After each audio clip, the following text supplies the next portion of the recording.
मार्केटमध्ये आपण एवढं कष्ट करून पैसे गुंतवतो, कधी कधी आपल्याला भीती वाटते की जर समजा कंपनी जर बुडाली तर मग आमच्या पैशाचं काय होणार, आमचे पैसे पण बुडणार. त्यामुळे मित्रांनो एक 80 ते 90% लोक स्टॉक मार्केटला घाबरतात.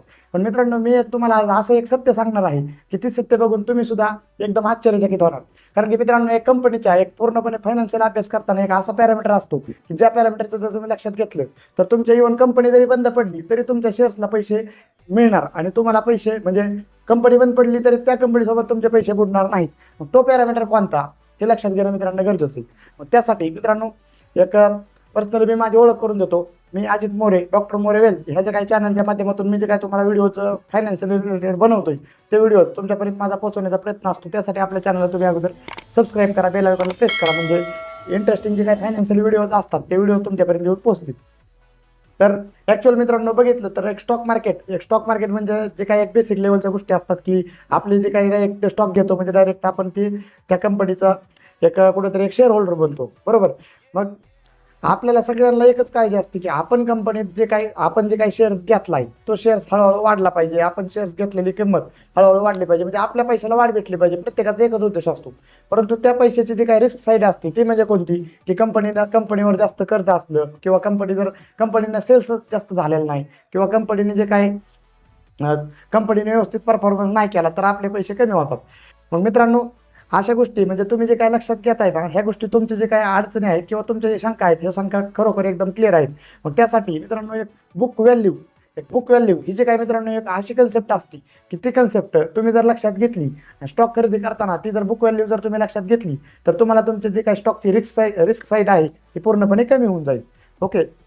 मग बुक व्हॅल्यू ही काय असते मित्रांनो, एक बुक व्हॅल्यू म्हणजे कंपनीची एक असा पॅरामीटर असतो की ज्या पॅरामीटरमधून तुम्हाला त्या कंपनीत म्हणजे जे काही त्या पूर्णपणे कंपनीचे जे काही ॲसेट आहेत ती कंपनी बंद पडल्याच्या नंतर जे काही ॲसेट आहेत त्या ॲसेटची व्हॅल्यू पूर्णपणे प्रत्येक शेअर्स मागे त्या ॲसेटची व्हॅल्यू दाखवली जाते. म्हणजे काय की त्या बुक व्हॅल्यूचं एकच गणित असतं की पूर्णपणे overall asset divided by number of equity shares.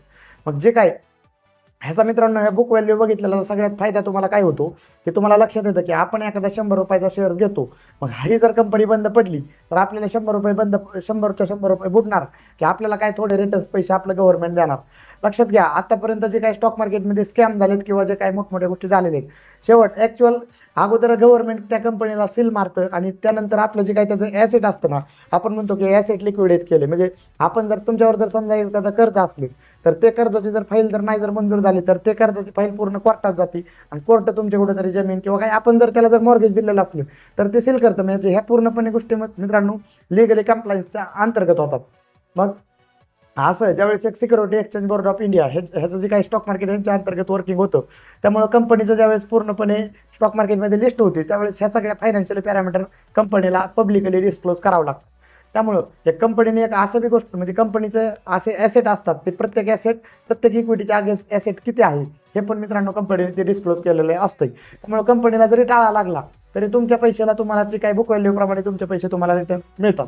Okay. तर मित्रांनो मी एक स्क्रीनवर असं तुम्हाला दाखवतोय की अशा काही कंपन्या आहेत की ज्यांचं तुम्ही जर एखादा 100 रुपयाचा स्टॉक घेतला तर त्या 100 रुपयाच्या स्टॉकची किंमत कदाचित 100 रुपये आत्ता आहे परंतु त्याची बुक व्हॅल्यू कदाचित 120 रुपये असू शकते किंवा कदाचित 100 रुपयाच्या स्टॉकची बुक व्हॅल्यू ही एकदम 50 रुपये किंवा 10 रुपये असू शकते. मग हे बुक व्हॅल्यू आपण बघायची आणि आपण आपल्या स्टॉकमधली इन्व्हेस्टमेंट एक कम्फर्ट लेवलला कशी न्यायची हे आपण एक स्क्रीनवर म्हणजे मी तुम्हाला एक अशा बुक व्हॅल्यू कशी बघायची आणि ती कुठं बघितली जाते हे आपण हे करूया. ओके. मी जस्ट नाव तुम्हाला एक स्क्रीन शेअर करतो मित्रांनो. ओके. तर आपण एक सगळ्यांना एक पब्लिकली बऱ्यापैकी माहीत असलेला प्लॅटफॉर्म स्क्रीनरच्या माध्यमातून आपण एक स्टॉकचं अनालिसिस करतो. असे मल्टिपल प्लॅटफॉर्म आहेत पण स्क्रीनर थोडा एकदम इझी टू यूज आहे, थोडा रिलेव्हंट डाटा त्या ठिकाणी मिळतो. एक तुम्ही कोणताही एखादा स्टॉक घ्या, समजा एक टाटा पॉवर घ्या, Tata power. Okay. Tata power मित्रांनो इथं बघा तुम्हाला एक बुक व्हॅल्यू कुठे दिसतंय का, हां बुक व्हॅल्यू दिसतंय तुम्हाला, बरोबर. मग टाटा पॉवरची बुक व्हॅल्यू किती 124 रुपये आणि त्याची स्टॉकची किंमत किती 409 रुपये.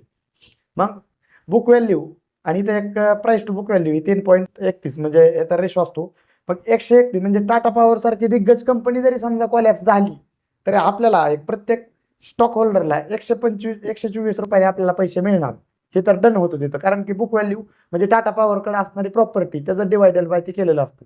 त्यामुळे लक्षात घ्या की बुक व्हॅल्यू बघितलं आता हे टाटा पॉवर झालं किंवा तुम्ही असं काय काय हे करू शकतात की अशा कंपन्या दाखवतो की त्यांचे बुक व्हॅल्यू जास्त आहे. आता ही नाथ बायोजन ही एक ॲग्रिकल्चरची कंपनी आपल्या संभाजीनगरमध्ये त्याचं बेस आहे, म्हणजे तिथे हेडक्वार्टर आहे.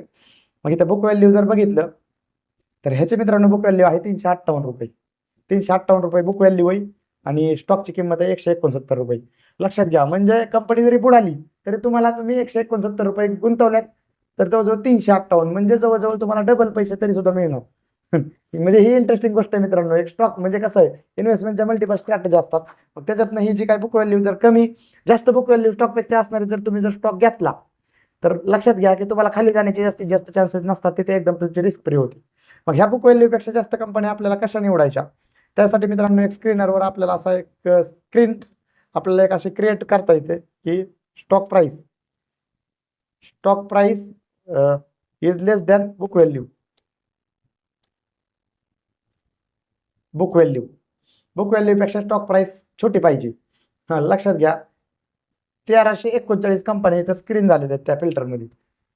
मग जवळजवळ अशा 1300 कंपन्या आहेत की ज्यांच्या बुक व्हॅल्यू जास्त आहेत. ओके, ह्याच्यापेक्षा मग तुम्ही इथं काय सेल त्याच्यातून एक हे करू. ह्या कंपनीचा 6 रुपयाचा स्टॉक आहे आणि बुक व्हॅल्यू आहे 6.8 रुपयाचा आहे, जास्त आहे. फक्त एक स्क्रीनरमध्ये त्याला स्क्रीन एक जवळ हे जे काय एक सॉफ्टवेअर आहे हे पूर्णपणे तुम्हाला स्क्रीन करून दाखवते. मग तुम्ही इथं जर मार्केट कॅप जर मोठं जर केलं तर इथं 1100 करोडचं मार्केट कॅप आहे जिंदल पॉली इन्व्हेस्टमेंट. मित्रांनो लक्षात घ्या की ह्याचं जे स्टॉक आहे 1096ला स्टॉक आहे आणि 1500 रुपये बुक व्हॅल्यू आहे. म्हणजे तुम्हाला 1.5 पैसे ही Jindal poly investment finance company जरी बुडाली तरी तुम्हाला 1000 रुपयाचे 1500 रुपये होतात. म्हणजे ही इतकं मित्रांनो एक इंटरेस्टिंग आहे की बुक व्हॅल्यू ही जी काय कन्सेप्ट आहे ना ही तुमच्या लक्षात येणं गरजेची. मल्टिपल पॅरामीटर बघावं लागतात स्टॉक मार्केटमध्ये इन्व्हेस्टमेंट करण्यासाठी, पण ही जी काय बुक व्हॅल्यू ही कन्सेप्ट तुम्ही लक्षात घ्या. जर काही अडचण वाटली तर तुम्ही अजून जर आपले व्हिडिओज बघत चला. अडचण वाटली तरी कमेंट्स बॉक्समध्ये विचारा. बुक व्हॅल्यूचं जे काही कन्सेप्ट आहे ते चालेल. व्हिडिओ आवडला तर व्हिडिओला आपल्या लाईक करा. अजून एकदा चॅनलला सांगतो सबस्क्राईब करा आणि जे काही नवीन इंटरेस्टिंग व्हिडिओ मी तुमच्यासाठी बनवतोय त्या व्हिडिओ तुम्ही कंटिन्यू बघत चला. त्याचं कारण काय की पूर्णपणे अख्खं फंडामेंटल अनालिसिस एका व्हिडिओमध्ये कंप्लीट करणं आणि कव्हर करणं पॉसिबल नसतं. त्यामुळे तुम्ही आपल्या चॅनलचे व्हिडिओज कंटिन्यू बघत चला. त्याचा पूर्णपणे तुम्हाला तुमच्या पर्सनल इन्व्हेस्टमेंट जर्नीमध्ये तुम्हाला त्याचा उपयोग होणार आहे. थँक्यू.